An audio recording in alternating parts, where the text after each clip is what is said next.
Bonjour et bienvenue sur ma chaîne Savoir et Influence. Alors comme son nom l'indique, il est important de savoir d'où l'on vient pour savoir où l'on va, n'est-ce pas? Cette chaîne aura donc pour objectif de mettre en lumière les grandes réalisations des personnes de la communauté noire et ce dans différents domaines tels que la science, l'éducation, la recherche, la santé, la mode et dans bien d'autres. Nous aborderons également l'entrepreneuriat et les opportunités d'affaires à saisir pour se faire énormément d'argent, notamment à travers le digital, le e-commerce et dans d'autres secteurs d'activité. Aussi, cette chaîne aura pour but de motiver et de mettre en avant l'importance d'investir en soi à travers le développement personnel. Nous allons découvrir notamment des messages, des histoires inspirantes et positives, ainsi que des conseils sur l'attitude à adopter pour être épanoui et heureux. Alors restez à l'affût et soyez inspirés. Dans cette vidéo, nous irons à la rencontre d'un homme exceptionnel, d'un destin écrit, d'un parcours, d'une voix qui ne reste pas sous silence. Je vous présente le parcours exceptionnel du docteur Denis Mukwege.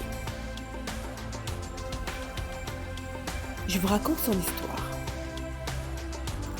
Le docteur Denis Mukwege est né au Congo belge en 1955. Enfant et jeune homme, il a été un témoin direct des préjugés raciaux ainsi que de la décadence économique et morale de la République démocratique du Congo.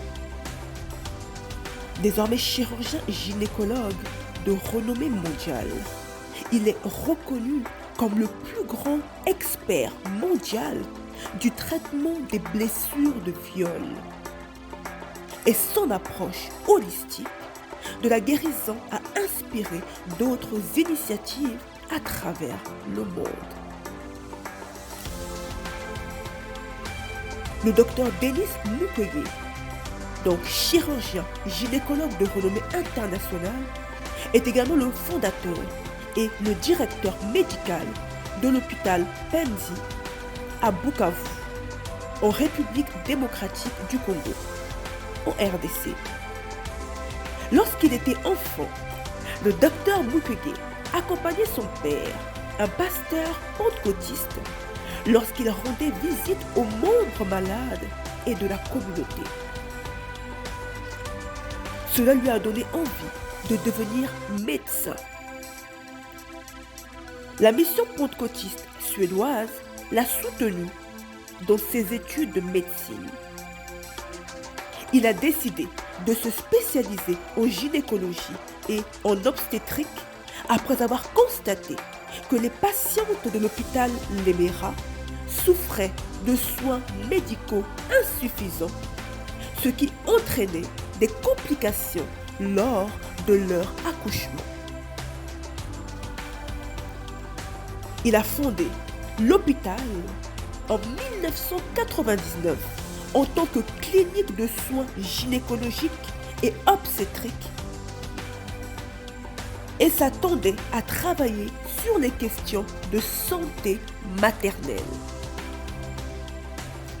Cependant, depuis 1999, le docteur Denis Mukwege et son équipe ont aidé à soigner plus de 50 000 survivants de violences sexuelles. L'hôpital ne se contente pas de traiter les survivants souffrant de blessures physiques, mais fournit également des services juridiques et psychosociaux à ses patients. Même les patients qui n'ont pas les moyens de payer des soins médicaux après un viol sont traités gratuitement à l'hôpital Panzi.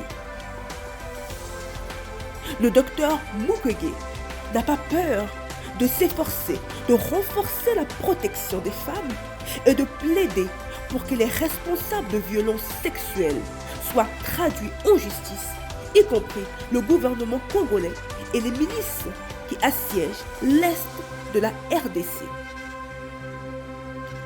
En octobre 2012, le docteur Mukwege a été violemment attaqué et sa famille a été tenue en joue à son domicile lors d'une tentative d'assassinat. Joseph Bizimana, son ami de confiance et agent de sécurité, a été tué lors de cette attaque. C'est une attaque qui a eu lieu plusieurs semaines après que le docteur Mukwege ait dénoncé le conflit qui dure depuis plus de 20 ans dans le pays et demandé que les responsables soient traduits en justice lors d'un discours aux Nations Unies. Après cette attaque, le docteur Mukwege et sa famille ont fui le pays pour sa sécurité. Mais ses nombreux patients et collègues congolais l'ont exhorté à reprendre son travail de sauvetage à l'hôpital de Panzi. Il est retourné à l'hôpital en janvier 2013 et a été accueilli par des foules de personnes ravies de son retour, comme vous pouvez l'imaginer. Pendant cette période difficile, Physicians for Human Rights a travaillé en étroite coordination avec le docteur Mukwege et ses collègues en danger au RDC pour mobiliser une campagne mondiale visant à défendre et à protéger les personnes travaillant en première ligne pour aider les survivants d'atrocités de masse et poursuivre les auteurs de ces crimes de masse. Le docteur Mukwege fait également partie du comité consultatif de la campagne internationale pour mettre fin aux viols et aux violences sexistes dans les conflits. En 2014, il est invité à la Maison Blanche par Barack Obama. Il a également reçu de nombreux prix dans le monde entier, dont le prestigieux prix Sakharov des droits de l'homme, ce qui lui a valu pour la première fois une reconnaissance publique majeure. Et en 2018, il a reçu le prix Nobel de la paix pour son plaidoyer contre les violences sexuelles en tant qu'arme de guerre et pour ses services exceptionnels aux survivants de viols. Le docteur Denis Mukwege, c'est un destin écrit, un parcours remarquable, une voix qui porte et qui ne se laisse pas intimider. Son exemple de résilience et sa détermination à venir en aide et à plaider la cause des plus faibles et des plus vulnérables méritent d'être salués et reconnus. Merci, Dr. Denis Mukwege. God bless you.